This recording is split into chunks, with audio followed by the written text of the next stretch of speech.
हाँ तो भैया हम हैं बसंत के यादव। अब यादव से तो आप अनुमान लगा ही लिए होंगे, या तो ये समाजवादी पार्टी का कार्यकर्ता होगा या फिर अखिलेश का भक्त। अरे उत्तर प्रदेश के जो हम ठहरे, जातिवादी कनेक्शन जोड़ना तो कोई हम लोग से सीख ले। खैर छोड़िए मजाक की बातें, आते हैं मुद्दे पर। मुद्दा ये है आजकल देश में कि सेना के नाम पर मचा हुआ है बवाल। क्यों? क्योंकि विपक्ष ने पूछ दिया सत्ताधारी दल से सवाल, और इसलिए मच गया बवाल। तो आइए समझते हैं पूरी गुत्थी को कि भाई विपक्ष ने जो सवाल पूछा है उससे सेना का मनोबल कैसे डाउन होता है। इस गुत्थी को समझने से पहले हम एक चीज़ समझते हैं। सेंटिमेंट आप समझते ही होंगे, भावना किसी परिवार के सदस्य के प्रति होता है हमारा सेंटिमेंट तगड़ा वाला, या फिर किसी एक्टर या एक्ट्रेस के प्रति होता है सेंटिमेंट तगड़ा वाला, किसी खिलाड़ी के प्रति होता है ना। और एक सेंटिमेंट हम भारतीयों में होता है देश के प्रति, सेना के प्रति, सेना के जवान के प्रति होता है ना। और आपने ठीक सेना का इस्तेमाल करके बड़ी बड़ी कंपनियों को अपना प्रोडक्ट बेचते हुए भी देखा होगा टीवी में। जैसे हुंडई का प्रचार आपने देखा होगा कि एक सैनिक को छोड़ने चली जाती हुंडई कार। मेरा तो क्लियर है जी, देश की सेवा करने वाले पहले, मैं बाद में। फिर होंडा साइन का प्रचार आपने देखा होगा, सेना के जवान को बस पकड़ाते हुए। अक्षय कुमार फॉर्च्यून का तेल का प्रचार करते हैं सेना के कैंटीन में पूड़ी बना करके खिलाते हुए। सफोला तेल का भी प्रचार आपने देखा होगा सेना के नाम पे। यहाँ तक कि हमारे अक्षय कुमार जी कजारिया टाइल्स बेच रहे हैं सेना की वर्दी पहन के।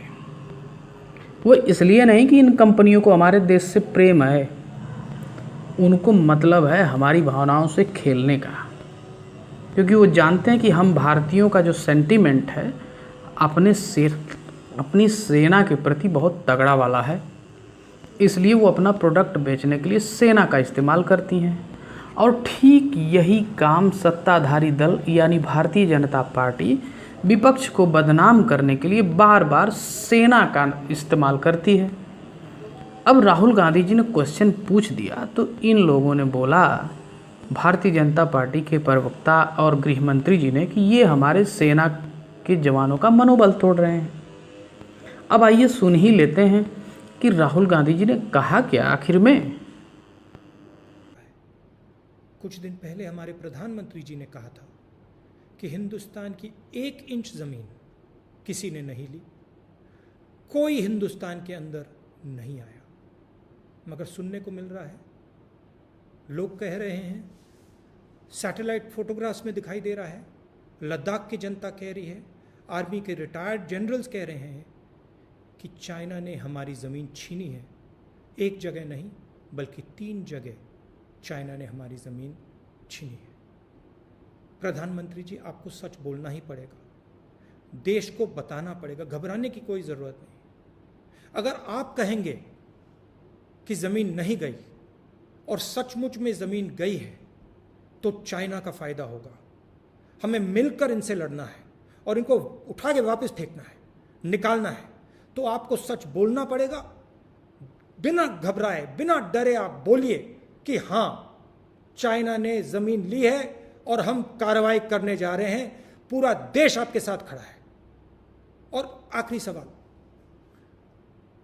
हमारे जो वीर शहीद हैं उनको बिना हथियार किसने भेजा और क्यों भेजा? धन्यवाद। जय हिंद। अब आप बताइए कि राहुल गांधी जी ने कौन सी ऐसी बात कह दी जिससे सेना का मनोबल टूट गया। अब वो तो यही पूछ रहा है बंदा कि भाई आपने बिना हथियार के सेना के जवानों को बॉर्डर पे क्यों भेजा। और ये सच्चाई बताइए कि देश की ज़मीन चाइना ने कितनी हड़प ली, क्योंकि लद्दाख के लोग कुछ कह रहे हैं कि ज़मीनें हड़प ली, कुछ रिटायर्ड जनरल भी कह रहे हैं कि ज़मीनें हड़पी गई हैं, और सैटेलाइट फुटेज से भी ये पता चल रहा है उनके अनुसार। तो इसमें सेना का मनोबल डाउन होने वाली कौन सी ऐसी बात है?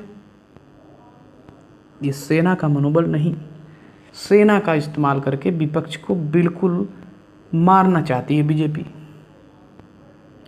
क्योंकि अब स्वस्थ लोकतंत्र के लिए मजबूत विपक्ष की ज़रूरत होती है, वरना यूं ही पेट्रोल और डीजल के दाम बढ़ते रहेंगे और हम हाथ पे हाथ धर के बैठे रहेंगे। और ये बीजेपी बखूबी जानती है कि अगर विपक्ष को ख़त्म कर दो तो जनता तो बिल्कुल अपने कब्ज़े में है ही है। तो समझ गए होंगे, उम्मीद है हमको, कि सेना का इस्तेमाल कंपनियां अपना सामान बेचने के लिए करती हैं और सत्ताधारी दल विपक्ष को बदनाम करने के लिए। बस इतनी सी बात आपको कहनी थी, वो भी देश हित में हैं।